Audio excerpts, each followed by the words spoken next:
War is something that I don't necessarily like talking about publicly. I was in the military for 10.5 years. I served in Iraq and Afghanistan, so I have a very different perspective on war and conflict than most people.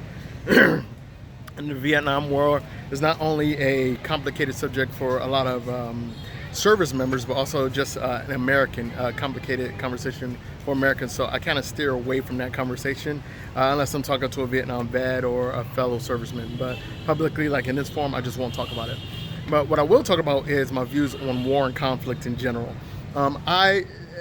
After so much time in the military, after traveling the world for so long, I've come to the conclusion that war is the greatest failure of humanity. I don't think there's anything worse than conflict and war. The moment you start dropping bombs on people, that's it. Nobody wins.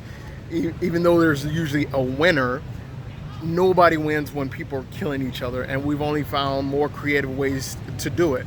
One of my biggest gripes and issues with being an American is now, since Vietnam War, the results of war, the consequences of war, the real consequence, the human cost, it's being censored. Even though a lot of outlets pretend that they're so progressive and they're all about freedom, they don't show the real consequences of war. I was in Iraq and Afghanistan. I saw it, and I've seen the stuff that they don't print.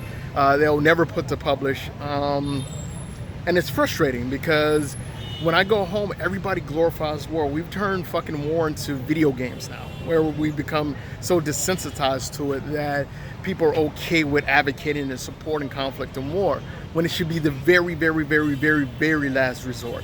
So that's my view on it. I'm not a pacifist. I think people, sometimes war is necessary. It's the end all be all. It's the only way to move forward sometimes, but not often. So don't paint me as a pacifist. I'll never say I am that, but every single option should be exhausted before we get to that point. So that's my point of view on war and conflict. I didn't want this to be a downer vlog, but reality is reality sometimes. And the conflict in the Vietnam War and the conflicts we have going now around the world is very, very real for a lot of people. So